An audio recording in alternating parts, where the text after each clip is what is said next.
Assalamualaikum warahmatullahi wabarakatuh. Hello viewers, come back with me. I'm Siti Lalatul Munawarah and I Ibnu Sada. Okay, this video for assignment, the middle test of interpreting and language pedagogy by Mr. Gelang. Let's start. Reading comprehension is the main pillar in reading activity where a reader builds an understanding of a text. He combines the logical thinking he has with the collection of letters, words, and sentences in the text. Membaca pemahaman merupakan pilar utama dalam kegiatan membaca, di mana pembaca membangun pemahaman tentang sebuah teks. Ia menggabungkan pemikiran logis yang dimilikinya dengan kumpulan huruf, kata, dan kalimat dalam teks. So, reading comprehension in English text is not only about how you read well, it includes phrase, pronunciation, and old voice. However, reading comprehension itself is an activity to build an understanding of the meaning of a text which can be translated by you and talk your own language. Furthermore, this understanding can be useful for others.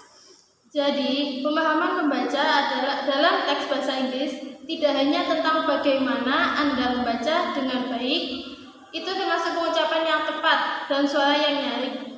Namun, membaca pemahaman itu sendiri adalah kegiatan membangun pemahaman tentang makna sebuah teks yang kemudian dapat diterjemahkan oleh kita sendiri dan melalui bahasa asing.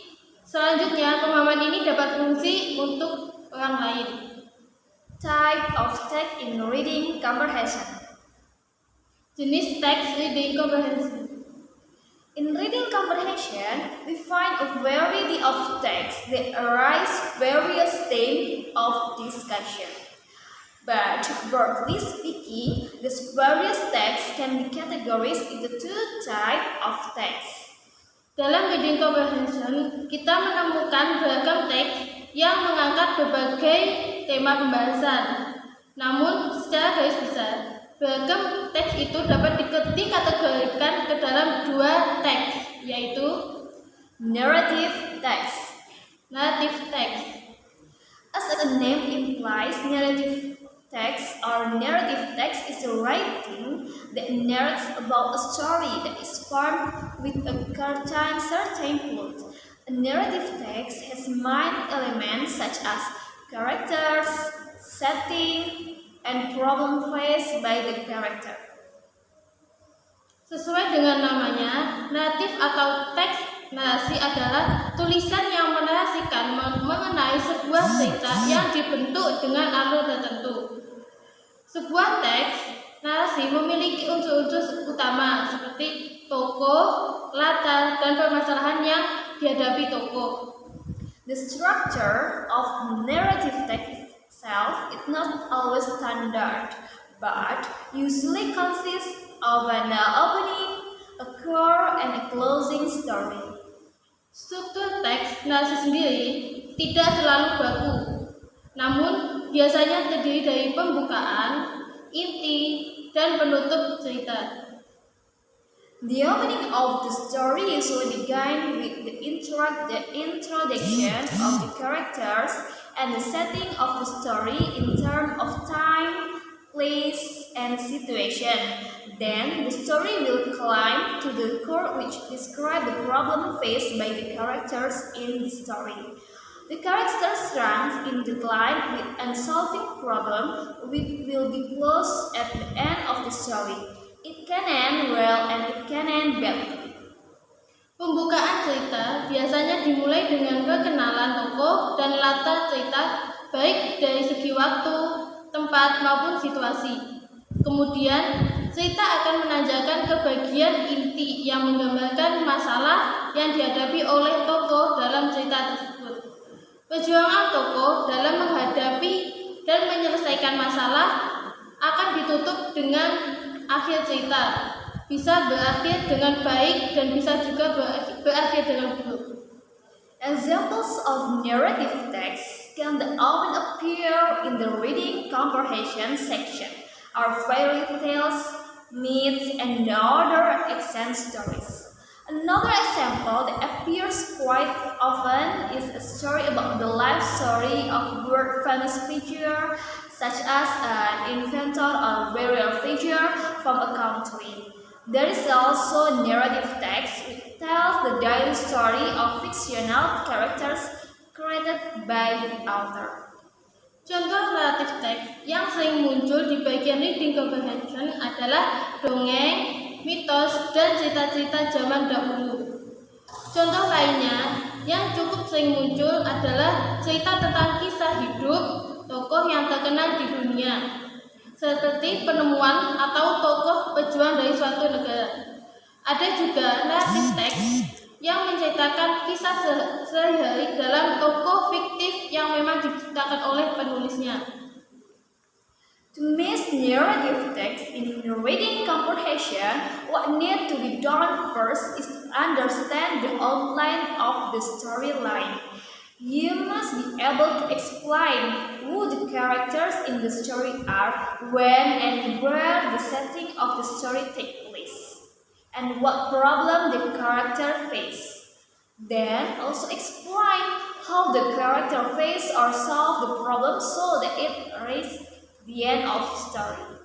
Untuk menguasai naratif teks dalam reading comprehension, yang perlu dilakukan pertama adalah memahami alur cerita secara garis besar, namun harus bisa menjelaskan siapa tokoh dalam cerita tersebut, kapan dan di mana latar cerita terjadi, dan apa masalah yang dihadapi si tokoh. Kemudian dijelaskan bagaimana tokoh itu menghadapi atau menyelesaikan masalah sehingga mencapai akhir cerita. D. Expository text. B. Expository text. Expository text is a type of text that describes something. There are no characters, setting, problem faced by character, or storyline in this type of text. Expository text is written with the aim of providing information, explaining something, or inviting people to do something. Berbeda dengan naratif teks yang menceritakan suatu dan terikat dalam sebuah alur, expository text adalah jenis teks yang menjelaskan sesuatu. Tidak ada tokoh, latar, masalah yang dihadapi tokoh, atau alur cerita, atau jenis teks yang satu. Expository text ditulis dengan tujuan untuk memberikan suatu informasi, menjelaskan sesuatu hal yang mengajak orang untuk melakukan sesuatu.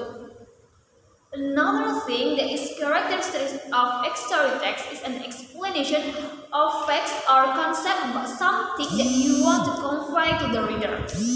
This explanation is sometimes also supported by graphics, bullet, and numbering formats, and adding, subheading, and so on. These elements are added so that the content of the reading can be better understood by the reader and emphasizes the important thing to be conveyed. Hal lain yang menjadi ciri khas dari expository text adalah menjelaskan fakta atau konsep mengenai suatu hal yang ingin disampaikan oleh pembaca. Penjelasan ini terkadang didukung juga dengan grafik, format bullet and numbering, penambahan, subheading, and lain sebagainya. Elemen-elemen ini ditambahkan agar isi bacaan dapat dipahami dengan baik oleh si pembaca dan menegaskan hal-hal penting yang ingin disampaikan. Here are some tips so you can master reading comprehension. Berikut beberapa tips agar kamu menguasai reading comprehension. 1. Read, read, and read. Yang pertama yaitu baca, baca, dan baca. The first and most important thing to do so that you can master reading comprehension is to read more English text. Reading a lot of different types of text will be very helpful and train you in mastering reading comprehension. In addition, it will familiarize you with becoming more familiar with English text. harus dilakukan agar kamu bisa menguasai reading comprehension adalah memperbanyak teks bahasa Inggris. Dengan membaca berbagai jenis teks akan sangat membantu dan melatih untuk menguasai reading comprehension. Selain itu, akan membiasakan diri kita untuk menjadi lebih familiar dengan teks berbahasa Inggris. Banyak baca juga akan meningkatkan kemampuan kamu memahami isi bacaan. 2. Enrich English vocabulary. Yang kedua yaitu memperkaya kosakata bahasa Inggris. To be able to launch reading activities, you need to enrich your English vocabulary or vocabulary. This is to minimize the obstacle of not knowing the meaning of word when working on reading comprehension question. You can enrich your vocabulary by mentioning objects and even around you in English. You can also mark difficult words that you encounter during practice question, then find out what they mean.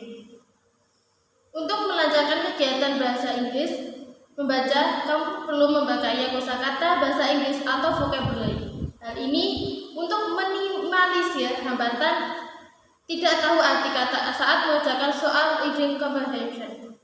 Kamu bisa memperkaya kosakata dengan menyebutkan benda dan kejadian di sekitar kamu dalam bahasa Inggris.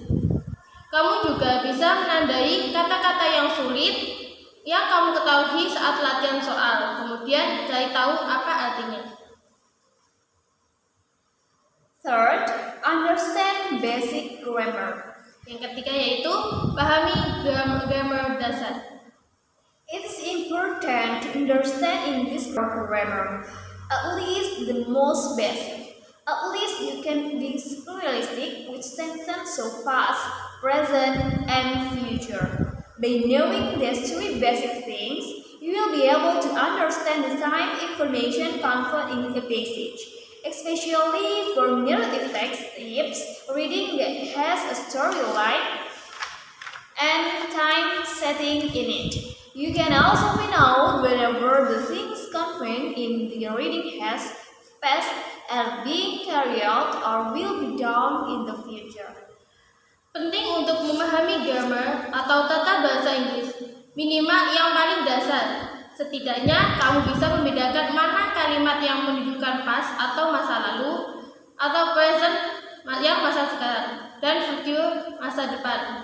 Dengan mengetahui ketiga hal dasar itu, kamu akan bisa memahami keterangan waktu yang disampaikan dalam sebuah bacaan, terutama untuk bacaan berjenis narrative text yang memiliki alur cerita dan latar waktu di dalamnya.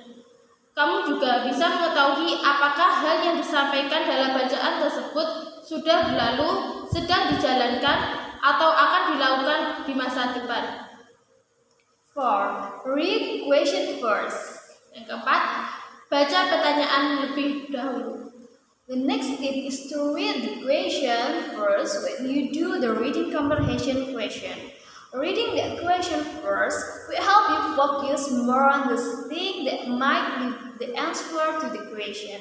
Reading the question first will also give you an outline of the content of the text that you will read later. Tips selanjutnya adalah baca pertanyaan lebih dahulu saat kamu mengerjakan soal reading comprehension. Membaca pertanyaan lebih dahulu akan membantu kamu lebih fokus pada hal-hal yang mungkin akan menjadi jawaban dan pertanyaan tersebut. Membaca pertanyaan lebih dahulu juga akan memberikan kamu gambaran secara garis besar mengenai isi dari teks yang akan kamu ceritakan. 5. Understand the main idea. Yang kelima, pahami main idea. You could say this is the essence of mastering reading comprehension, which is understanding the main idea or core of the reading. Indeed, not all questions are related to the main idea, but knowing the main idea will really help you in understanding the overall content of the reading. You will also be able to capture what the author wants to convey or what the goals to be achieved from the text you are reading. Bisa dibilang ini adalah dari menguasai reading comprehension, yaitu memahami main idea dan inti dari bacaan. Memang tidak semua pertanyaan menyangkut soal main idea, tapi mengetahui main idea akan sangat membantu kamu dalam memahami keseluruhan isi bacaan. Kamu juga akan bisa menangkap apa yang ingin disampaikan penulis atau si pembaca untuk tujuan yang ingin dicapai dari teks yang kamu baca tersebut. 6. Don't stick to one question. 6. Jangan terpaku pada satu pertanyaan. The last tip that is no less important in working on reading comprehension question is not to linger and fixate on only one question. If you feel stuck and don't know the answer, just let it go and quickly move on to the next question. Linger on one question will actually waste your time that could have been used to answer other question. Tips yang terakhir yaitu tak kalah pentingnya dalam mengerjakan soal reading comprehension adalah tidak berlama-lama dan terpaku hanya pada satu pertanyaan. Kalau kamu merasa berotak dan tidak tahu jawabannya, biarkan saja dan cepat berlanjut ke pertanyaan selanjutnya. Berlama-lama di suatu pertanyaan malah akan menghabiskan waktu kamu yang seharusnya bisa digunakan untuk menjawab soal-soal lainnya. Okay, that's all for me. We do apologize if any mistake. See you next time. And last we say, wassalamualaikum warahmatullahi wabarakatuh.